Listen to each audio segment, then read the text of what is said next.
और भाई, क्या हालचाल? बढ़िया। आप बताओ। और काम कैसा चल रहा है? ठीक चल रहा है, मतलब सही है। ऐसे लोगों की बातें सुनकर नॉर्मल लगता है, कोई खास फर्क नहीं पड़ता। लेकिन कुछ लोग ऐसे होते हैं ना, जिनकी बातें हमारे माइंड में एक स्ट्रॉन्ग इंप्रेशन बना जाती है, जिनसे बार बार मिलने का मन करता है। क्योंकि अगले कुछ मिनट्स में मैं आपको ऐसी 10 टिप्स शेयर करूंगा जिनकी मदद से आप अपनी कम्युनिकेशन को 10 गुना इंप्रूव कर पाओगे। लोग आपसे बात करना पसंद करेंगे, आपके रिलेशंस इंप्रूव होंगे और आप अपनी लाइफ में बहुत कुछ अचीव कर पाओगे। ये मैं इतने कॉन्फिडेंस के साथ इसलिए कह पा रहा हूं क्योंकि इन स्किल्स पे काम करके मैंने भी अपनी पर्सनल और प्रोफेशनल लाइफ को बदला है। इन टिप्स और टेक्निक्स की वजह से आज मैं हजारों लोगों के सामने कॉन्फिडेंटली बोल पाता हूं, लोगों के साथ रिलेशनशिप्स बिल्ड कर पा रहा हूं, लोगों की लाइफ में एक इंपैक्ट क्रिएट कर पा रहा हूं, बड़ी से बड़ी कंपनीज में ट्रेन करता हूं। अपनी कम्युनिकेशन की वजह से, अपनी स्पीचेस के लिए मैं कंपनी से लाखों रुपए चार्ज करता हूं। शुरू करने से पहले एक चीज बता दूं कि इस पूरी वीडियो में मैं ऐसी कोई भी टिप नहीं दूंगा जिसमें एक्स्ट्रा ऑर्डिनरी एफर्ट लगे। फिर आप 2-3 दिन तो फॉलो करोगे, उसके बाद कर नहीं पाओगे। ये सारी टिप्स इजी टू इंप्लीमेंट है, प्रैक्टिकल है, एक्शनेबल है, लेकिन इनके रिजल्ट्स पावरफुल है। बिना बोले बोल जाना। पहली टिप, से विदाउट सेइंग। एनिमल के सीन में बॉबी देओल बिना एक वर्ड बोले भी अपनी बॉडी लैंग्वेज से पूरी प्रेजेंस फील करा देते हैं। आप जानते हो कि साइकोलॉजी के अकॉर्डिंग पहले 7 सेकंड डिसाइड करते हैं कि सामने वाले के दिमाग में आपका कैसा इंप्रेशन बनेगा। सिर्फ 7 सेकंड्स। कहते हैं कि your vibe attracts your tribe. Your wife attracts your tribe नहीं, your vibe attracts your tribe. क्योंकि सबसे पहले आपकी वाइब आती है, कैसे आप खड़े हो, कैसे बात कर रहे हो, आपकी बॉडी लैंग्वेज क्या है, आपके जेस्चर्स क्या कर रहे हैं, ये सब आपके बारे में बहुत कुछ बताते हैं। हर किसी की बॉडी लैंग्वेज का ना एक स्टाइल होता है। जैसे रणवीर सिंह की बॉडी लैंग्वेज की बात करें तो वो कॉन्फिडेंस और एनर्जी से भरी होती है। उसका मिलने का तरीका, बात करने का तरीका, स्टेज पे चढ़ने का तरीका, सब में एक एनर्जी होती है। ऐसे ही हर कोई जो अपने अपने फील्ड में एक्सेल करता है, जो लीड करता है, उनकी बॉडी लैंग्वेज का भी एक स्टाइल होता है। अब ऐसी 6 टिप्स जो आपकी वाइब को सॉलिड बनाती है। मतलब पहले पॉइंट के अंदर मैं आपको 6 टिप्स दे रहा हूं, उसके बाद हम सेकंड पॉइंट पे जाएंगे। 50-70 रूल फॉर आई कॉन्टैक्ट। मतलब बात करते वक्त 50% टाइम मिनिमम सामने वाले की आंखों में देखो और सुनते वक्त मिनिमम 70%। इससे आप इंटरेस्टेड और अटेंटिव लगोगे, ना कि इंटेंस और क्रीपी। अब इसका मतलब ये नहीं है कि बात करते वक्त घड़ी लेके हिसाब किताब लेकर बैठ जाओ, पर क्योंकि आंखें बहुत कुछ कहती हैं, ये हमारी बात को, हमारी इमोशन को दूसरे तक पहुंचाती है, इसलिए बोलते वक्त और सुनते वक्त आई कांटेक्ट बनाओ। ऐसा करने से आपकी प्रेजेंस, अटेंशन और अट्रैक्शन बढ़ती है। कभी बड़े बड़े लीडर्स को ढीले डाले स्लाउच करके बैठे हुए देखा है? कोई कॉन्फ्रेंस चल रही है और वहां पे सब ढीले डाले बैठे हैं। आपने ऐसा इसलिए नहीं देखा क्योंकि वो सब अपने पोस्चर पे काम करते हैं। एक स्टडी में ये प्रूव किया गया कि कुछ मिनट्स पावर पोज में आने से पार्टिसिपेंट का टेस्टोस्टेरोन इंक्रीज होता है, मतलब कॉन्फिडेंस बढ़ता है, और कॉर्टिसोल रिड्यूस होता है, मतलब स्ट्रेस घटता है, सिर्फ कुछ मिनट्स पावर पोज में आने से। बात करने वक्त अपने पैर और शोल्डर्स को सामने वाले की डायरेक्शन में रखो। इससे आपका एंगेजमेंट और इंटरेस्ट शो होता है। रिसर्च के हिसाब से जो लोग बात करते वक्त हाथों को यूज करते हैं वो ज्यादा कन्विंसिंग और अट्रैक्टिव लगते हैं।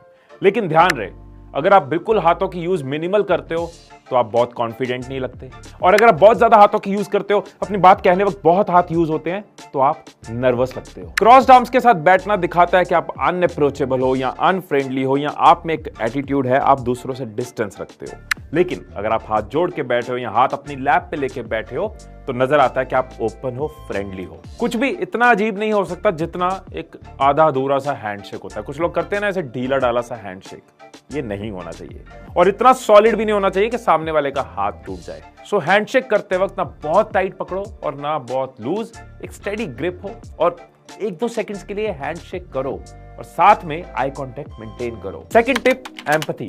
घर के झगड़े से लेके ऑफिस के लफड़े तक, 2 लोगों की कंट्रोवर्सी से लेके 2 देशों की वॉर तक, हर किसी को बोलने में इंटरेस्ट है।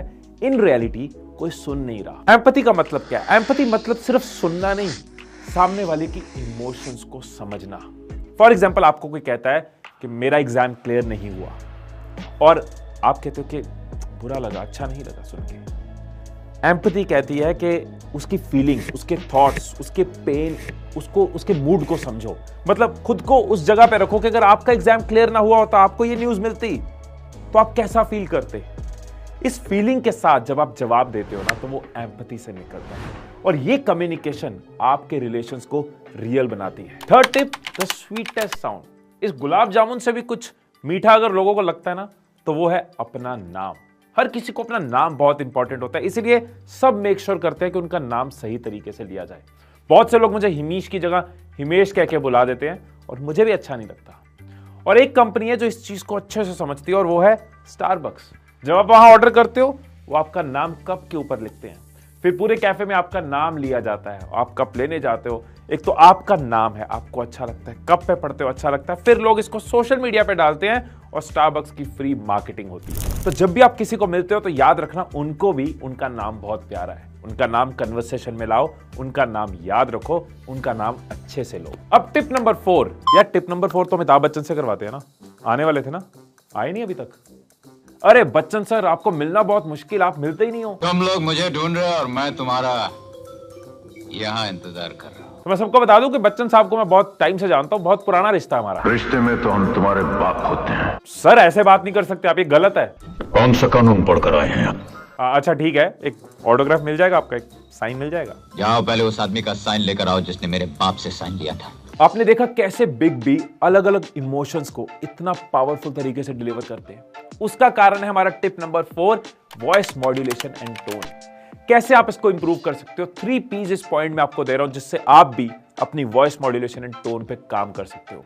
पहले आप इन 3 P's को समझो, उसके बाद एक शानदार एक्सरसाइज दूंगा जो आप खुद यूज करके अपनी वॉइस मॉड्यूलेशन एंड टोन को इंप्रूव कर पाओगे। पहला P है पिच, मतलब आपकी आवाज का हाई होना या लो होना। आपकी बात की इमोशन और इंपॉर्टेंस आपकी पिच से कन्वे होती है। फॉर एग्जाम्पल, जब हम एक्साइटेड होते हैं तो हमारी पिच हाई होती है और जब हमें कोई सीरियस बात कहनी है तो हमारी पिच लो होती है। अरे धोनी ने छक्का मारा यार, मजा आ गया। आरसीबी फिर से हार गया यार। सेकंड पी है पेस, मतलब वो स्पीड जिसके साथ आप अपनी बात को कन्वे करते हो। बहुत तेज पेस कई बार दूसरों को कंफ्यूज कर देती है या फिर आपकी नर्वसनेस बताती है कि आप जल्दी जल्दी में अपनी बात कहने की कोशिश कर रहे हो। और बहुत स्लो पेस बात को बहुत बार बोरिंग बना देती है।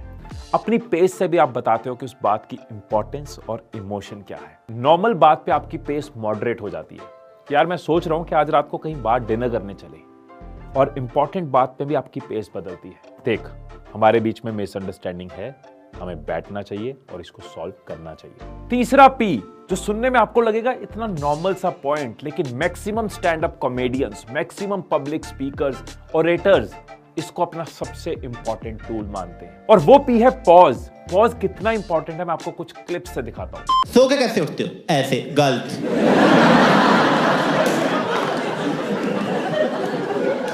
लेफ्ट से उठना था, दिल यहां होता है। ऐसे में बड़ा सख्त लौंडा हूं,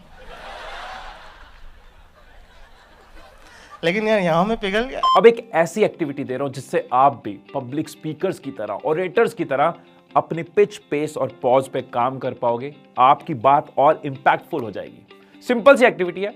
फोन सबके पास है, फोन में कैमरा सबके पास है। फोन का कैमरा ऑन करो, खुद को कोई एक टॉपिक दो, 1 मिनट के लिए बोलो उस टॉपिक पे। कोई नहीं देख रहा, कोई जज नहीं कर रहा, आपका फोन है, आपकी फाइल है, आप ही के पास है। बाद में उसको सुनो, सुन के ध्यान दो अपने पिच, पेस और पॉज पे। देखो कहां इंप्रूवमेंट की जा सकती है, कहां हम गलत हुए, कहां सुधर सकते हैं। दिन में मिनिमम 1 बार आप ये करो। टाइम है तो 1 बार और कर लो। अगर 10-15 मिनट लगा सकते हो तो आप 3 से 4 बार कर सकते हो एक दिन में। सोचो ये आपने सिर्फ 2 से 3 हफ्ते किया। हर रोज 1 या 2 बार अपनी वीडियो रिकॉर्ड करी, अपना पेस, पॉज और पिच देखा, फिर करा। सिर्फ 15-20 दिन में आप एक ह्यूज इंप्रूवमेंट अपने में देखोगे, अपनी कम्युनिकेशन में देखोगे, खुद से प्यार हो जाएगा। इंपॉर्टेंट नोट, खुद से प्यार वैसे भी रहना चाहिए। टिप नंबर 5 है एक्विंग टेक्निक। ये स्पेशली उन लोगों के लिए है जिनको कन्वर्सेशन में समझ नहीं आ रहा होता कि सामने वाला तो बोल रहा है लेकिन हम क्या बोले, वो चुप बैठे होते हैं। उनके लिए एक हैक है, ये टेक्निक है। इसमें सामने वाले की कन्वर्सेशन में से एक चीज पकड़नी है, उसको रिपीट करना है और उसके साथ जो भी इंटरेस्ट, जो भी थॉट माइंड में आ रहा है उसको जोड़ना है। फॉर एग्जाम्पल 3 इडियट्स में एक सीन है जहां रेंचो फरहान से पूछता है कि उसके सपने क्या है, और जब फरहान कहता है कि उसे वाइल्ड लाइफ फोटोग्राफी पसंद है तो रेंचो उसकी बात को दोहराता है, वाइल्ड लाइफ फोटोग्राफी, इंटरेस्टिंग, और फिर उसके पैशन के बारे में पूछता है। ये जो तरीका रेंचो ने यूज किया यही है एक्विंग टेक्निक, मतलब सामने वाले की बात सुनना, उसके वर्ड्स को ही रिपीट करना और उसके साथ बात को आगे बढ़ाना। फॉर एग्जाम्पल जब हम रितेश अग्रवाल के साथ पॉडकास्ट कर रहे थे तो रितेश भाई ने कहा, मैंने 12th फेल की मूवी देखी रिलीज होने से पहले। तो अब देखो मैंने उन्हीं की बात पकड़ी, उसी को दोहराया और उसके साथ बात को आगे बढ़ाया। ये एक बहुत ही आसान तरीका है बात को आगे बढ़ाने का, और इससे सामने वाले को भी पता चलता है कि आप उनकी बात पे ध्यान दे रहे हो, उसको सुन रहे हो, उसकी बात को इंपॉर्टेंस दे रहे हो और आप फर्दर कन्वर्सेशन में इंटरेस्टेड हो। अब आते हैं हम 6th टिप पे, जो आपकी कम्युनिकेशन को पावरफुल बनाने के लिए बहुत ही हेल्पफुल है। अब देखो हम सबको कहानियां पसंद है। मूवीज क्यों चलती हैं? लोग 3-3 घंटे बैठ के मूवी क्यों देखते हैं? क्योंकि एक कहानी चल रही है, एंड तक देखनी है। वो रील्स जिसमें एक स्टोरी चल रही है, लोग पार्ट 1, पार्ट 2, पार्ट 3, पार्ट 4 तक देखते हैं, वेब सीरीज देखते हैं। हम सबको कहानियां अट्रैक्ट करती है, और अभी से नहीं, हजारों सालों पहले से लोग चले गए, लेकिन उनकी कहानियां आज भी चल रही है। हर धर्म में कहानियों से सिखाया जाता है। तो अगर आप चाहते हो लोग आपको सुने, आपकी कम्युनिकेशन में इंटरेस्टेड हो, तो स्टोरीज आपकी बहुत हेल्प कर सकती है। मैं भी जब स्टेज पे होता हूं, कई बार 4 घंटे का सेशन होता है, कई बार 8 घंटे का होता है, मैं भी बहुत सारी स्टोरीज यूज करता हूं। तो अपनी कम्युनिकेशन को पावरफुल बनाना, अगर आप चाहते हो कि लोग आपको सुने, तो आप भी स्टोरीज का यूज करो। तो स्टोरीज को समझने के लिए एक टेक्निक आपको देता हूं। अगर आपको ये टेक्निक पता होगी ना, तो आपको पता होगा स्टोरी सुनानी कैसे है। एक बेसिक स्ट्रक्चर है CAR। C means conflict.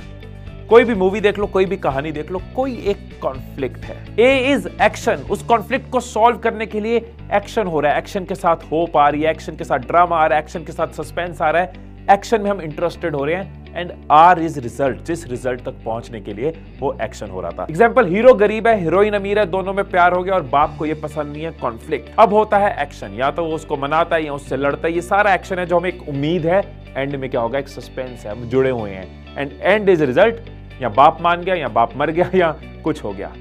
और रियल लाइफ स्टोरीज भी आप ऐसे सुनते हैं। एक फाउंडर था जो बहुत गरीब था, छोटे शहर से था, या फिर वो IIT में था, उसने ड्रॉप कर दिया। अब उसने क्या एक्शन लिया, उसने क्या स्टार्टअप शुरू किया, कैसे फंडिंग उठाई, कैसे प्रॉब्लम से डील किया, ये सब एक्शन है। And and is result, finally वो यूनिकॉर्न बन गया, या फाइनली वो कहीं पहुंच गया, या फिर फेल हो गया, एक रिजल्ट है। तो नेक्स्ट पॉइंट पे जाने से पहले मैं आपको उस प्रोजेक्ट के बारे में बताना चाहूंगा जिसका बहुत लोग हिस्सा बन रहे हैं।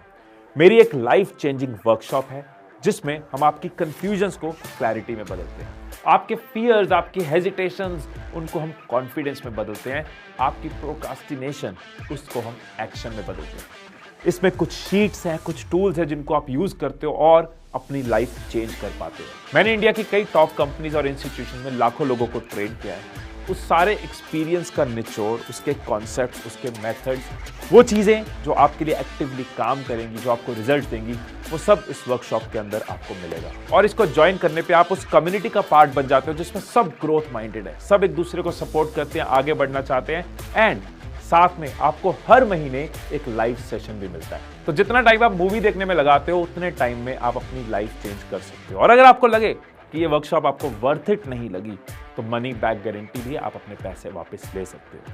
नीचे डिस्क्रिप्शन में आपको लिंक मिल जाएगा।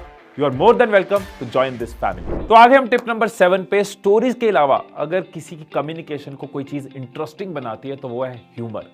जो लोगों की बातों में हंसी होती है, जिन लोगों की बात में कुछ ना कुछ मजाक चलता रहता है, जिनके साथ बैठ के हम हंसते हैं, खिलखिलाते हैं, उनके साथ बात करना हमेशा अच्छा लगता है, उनको मिलना अच्छा लगता है। अब आपका यहाँ सवाल होगा कि ह्यूमर कैसे क्रिएट करें। हो सकता है आपको लगे कि मैं तो नेचुरली फनी नहीं हूं, तो मैं आपको उसकी भी टेक्निक दे रहा हूं, कैसे ह्यूमर की स्किल, ह्यूमर की सेंस आप डेवलप कर सकते हो। आप ये वाली लाइन सुनो। आपको पैसे देने पड़ेंगे ना, ऐसा तो नहीं है ना कि पीछे से आवाज आए, पेटीएम पर मुस्कुराहट प्राप्त हुई। अब ये वाली लाइन सुनो। पैसे का काम पैसे से चलेगा। बैंक में जाके ये तो नहीं कहोगे मेरा अकाउंट भर दे, 1000 जफ्फियां ले ले।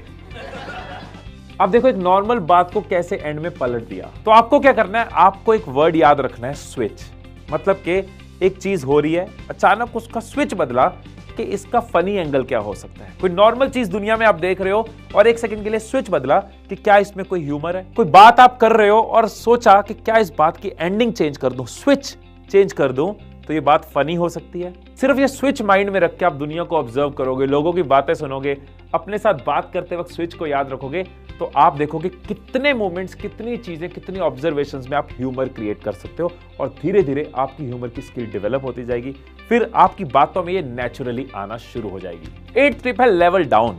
अब आप बोलोगे लेवल डाउन, ट्रेनर का काम है लेवल अप करना, और ये कह रहा है लेवल डाउन। इसके लिए आप मेरी ये स्टोरी सुनो जो मैंने रिसेंटली एक स्टेज पे सुनाई थी। बच्चे को दिखाती है कि देखो कितना सुंदर, कितने अच्छे अच्छे टॉयज पड़े हुए हैं, वो देख टॉयज की शॉप देख, कितने अच्छे अच्छे टॉयज हैं। एंड जब वो बच्चे की तरफ देखती है तो ये वाला जो बैकग्राउंड स्कोर चल रहा है वही आवाज आती है। बच्चा रो रहा होता है, बच्चा रो रहा होता है, मेरे को घर जाना है, मेरे को नहीं देखना, मेरे को घर जाना है। वो लेडी कहती है कि यार मैं इसको टॉयज दिखा रही हूँ, व्हाई इज नॉट हैप्पी। थोड़े और स्टेप्स आगे जाती है और कुछ दिखाती हूँ, आगे राइड्स होती है। वो देख कितनी प्यारी राइड्स है, स्विंग्स देख कितनी अच्छी हैं। वो बच्चे की तरफ देखते हैं तो बच्चा फिर से रो रहा होता है, मेरे को घर जाना है, मेरे को नहीं देखनी राइड्स, मेरे को घर लेके जाओ। मदर कंफ्यूज्ड है। फिर फाइनली वो नोटिस करती है कि उस बच्चे के जो लेसिस है वो खुले हुए हैं। बैठती है उसके लेसिस को बंद करने के लिए। जैसे वो नीचे बैठती है, बच्चे के लेवल पे जाती है तो नजर आता है कि बच्चे को तो सिर्फ भीड़ की टांगे नजर आ रही है। All you can see is legs. Laces tie करने के बाद गोद में उठाती है, ऊपर लेके आती है और बच्चे को पूछती है, बेटा चलना है ना, घर चलें? और बच्चा क्या कहता है, नहीं, मुझे रुकना है यहां पे, मुझे वो बैलून्स नजर आ रहे हैं, मुझे वो टॉयज नजर आ रहे हैं, मुझे वो राइड्स नजर आ रहे हैं। दूसरे को अपनी बात समझाने के लिए पहले हमें उसके लेवल पे जाना जरूरी है, उसके नजरिए को समझना जरूरी है, फिर ही हमें उसके नजरिए को उठा के अपनी बात समझा सकते। कम्युनिकेशन को इफेक्टिव बनाने का एक बहुत शानदार तरीका है कि दूसरे के लेवल पे जाके उसकी बात, उसका पॉइंट ऑफ व्यू, उसका नजरिया, उसकी लैंग्वेज को समझो। रिसेंटली गवर्नमेंट ऑफ इंडिया ने क्रिएटर अवार्ड्स किए थे। वहां पे जब मोदी जी आते हैं तो वो शुरू में बोलते हैं, थोड़ी सी वाइब भी तो चेक हो जाए। अब कोई 73 साल का बंदा कहता है पहले वाइब चेक कर लें। इट मींस उनको पता है मेरे सामने जो ऑडियंस बैठी है वो मिलेनियल्स और जेनजी हैं, तो उनके साथ उस तरीके में बात करनी है। यही चीज कई और एक्टर्स करते हैं, चाहे वो सदगुरु हो। He turned back and said, "Come on, you guys, we're almost there. Come on, let's go." या फिर ऋषि Sunak. I'm here today not as Prime Minister, but as a Hindu. सो जिसको मिलने जा रहे हो या फिर जिससे बात कर रहे हो, जिसके साथ आप सराउंडेड हो, उसके लेवल पे जाके देखो, उसके लेवल पे जाके सोचो, आप जल्दी कनेक्ट कर पाओगे। अब आगे हम टिप नंबर 9 पे। मेरे आसपास के बहुत से लोग मुझे ये पूछते हैं कि हमने तुझे कभी गुस्से में नहीं देखा, तो तू बिजनेस भी चला रहा है, टीम्स भी चला रहा है, कंटेंट क्रिएशन भी है, कई सारी चीजें हैं, इतने लोगों से डील करता है, बिना गुस्से के तू काम कैसे करवा लेता है? तो एक बुक थी how to talk to anyone, Leil Lowndes की। उस बुक में मैंने एक टेक्निक पढ़ी थी, ब्रोकन रिकॉर्ड टेक्निक। बहुत सिंपल फंडा है कि जो आपकी बात है आप उस बात को दोहराओगे, आप उसमें एक्स्ट्रा वर्ड्स नहीं डालोगे, गाली नहीं डालोगे, गुस्सा नहीं डालोगे, आप बस उस बात को दोहराओगे। सेम बात को जब आप दोहराते हो, सामने वाले को नजर आता है ये बात कितनी इंपॉर्टेंट है, ये बात को लेके बंदा कितना सीरियस है। और अपने एक्सपीरियंस से कह सकता हूं कि इससे आपके आर्ग्यूमेंट और झगड़े कम होते हैं, फायदा ज्यादा। 10th पॉइंट, लेकिन सबसे इंपॉर्टेंट पॉइंट, पूरी कम्युनिकेशन का पिलर है ये पॉइंट, ये नहीं तो कुछ नहीं। और 10th पॉइंट है इमोशनल इंटेलिजेंस। अब देखो आज की डेट में ना बहुत फास्ट वर्ल्ड में, बहुत इंस्टेंट वर्ल्ड में है, सोशल मीडिया में थर वीडियोस देख रहे हैं, खट करता मैसेज करते हैं, 30 मिनट में पिज्जा आता है, 5 मिनट में ग्रोसरी आती है, एक क्लिक पे सारी दुनिया हमारे सामने आ जाती है। और इस फास्ट और इंस्टेंट वर्ल्ड में क्या हो रहा है, हम अपनी इमोशंस को लेके अवेयर नहीं हो पा रहे, इमोशंस को रेगुलेट नहीं कर पा रहे, जिस वजह से लोगों को जल्दी गुस्सा आता है, पेशेंस कम हो रही है, सड़कों पे झगड़े नजर आ रहे हैं, कपल्स के डाइवोर्सेस इंक्रीज हो रहे हैं। ये सब क्योंकि इमोशनल इंटेलिजेंस नहीं है। और अगर आपने अपनी इमोशनल इंटेलिजेंस पे काम कर लिया तो आपसे बढ़िया, आपसे अच्छा कोई कम्युनिकेटर ही नहीं है। कैसे? सिंपल फंडा देता हूं, react versus respond, 2P versus 4P। 2P क्या है? Panic and proceed.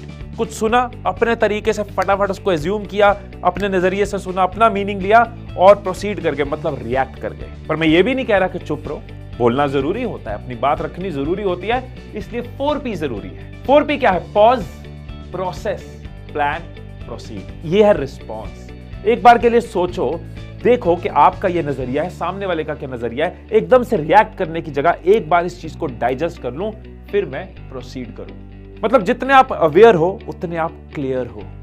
अगर इतनी सी चीज हर कोई समझ जाए कि मुझे रिएक्ट नहीं करना, रिस्पॉन्स देना है, तो सोचो कपल्स में झगड़े खत्म हो जाए, कितने घर टूटने से बच जाएं।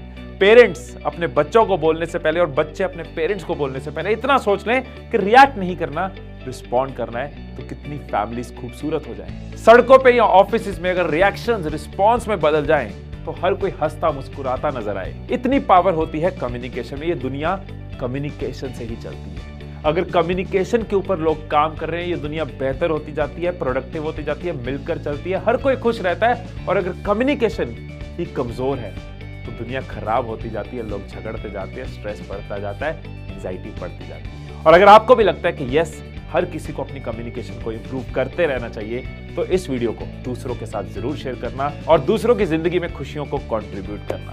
उम्मीद करता हूं आपको वीडियो अच्छी लगी होगी। अगर आप मेरी लाइफ मास्टरी वर्कशॉप का पार्ट बनना चाहते हैं, उसको अटेंड करना चाहते हैं, तो नीचे डिस्क्रिप्शन में आपको लिंक मिल जाएगा। फिर मिलेंगे अगली वीडियो में, तब तक खुश रहिए, खुशियां बांटते रहिए। I love you all.